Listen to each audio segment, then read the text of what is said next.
ایک تو ہمارے ملک میں ان مجسموں کا مسئلہ حل نہیں ہوتا. کبھی عوام شاعر مشرق علامہ اقبال کا فنی اسٹیچو بنا کر کسی مشہور ترین پارک میں گاڑ دیتے ہیں، تو کبھی کوئی شہر کے بیچوں بیچ نصب اولمپئن سمیع اللہ کے مجسمے سے ہاکی اور گیند چرا لیتا ہے. اب ایک اور نیا سراپا برپا ہو گیا ہے.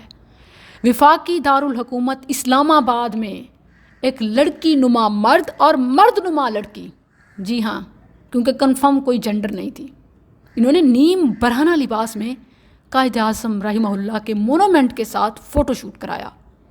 اس تماشے کے وائرل ہونے پر عوام کا شدید رد عمل سامنے آیا. کوئی قائد کے مجسمے کی بے حرمتی پر مشتعل ہے، تو کوئی یوں سر عام پبلک شاہراہ پر لڑکی لڑکے کے نیم برہنہ لباس میں فوٹو شوٹ کرانے پر غم و غصے میں مبتلا ہے. ناظرین، ان تمام حرامیات کے ساتھ جو چیز سب سے زیادہ پینفل ہے وہ شاعر اللہ اور حب الوطنی کے اصولوں کو چیلنج کرنا ہے. آپ جانتے ہیں کہ پاکستان کی اساس یونٹی، فیتھ اور ڈسپلن ہے، ایمان، اتحاد اور تنظیم. اسے بدل کر یونٹی، فیتھ اور ڈسکو اس کیپشن کے ساتھ ان بیہودہ تصاویر کو اپلوڈ کیا گیا. گویا غیرت ایمانی اور حب الوطنی کے جذبے سے سرشار مسلمانوں کو للکارا جا رہا ہے کہ روک سکو تو روک لو، ایک نہیں ملٹیپل حرام کاریاں.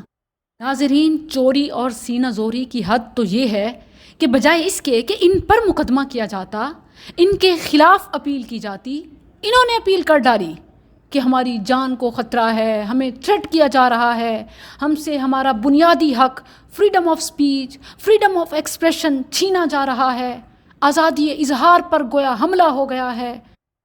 کیا خوب شیطانی اصطلاح کو استعمال کیا جا رہا ہے.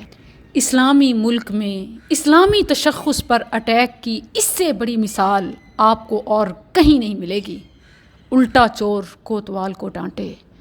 میں تو اپنے رب سے دعا کرتی ہوں کہ اللہ ہمیں غیرت دینی رکھنے والے، حب الوطنی کے جذبے سے سرشار، ملکی سالمیت کا درد رکھنے والے لیڈر عطا فرما.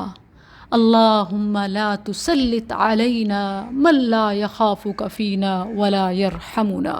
اللہم انصر الاسلام والمسلمین. اللہم انصرهم نصرا مؤزرا وافتح لهم فتحا مبینا.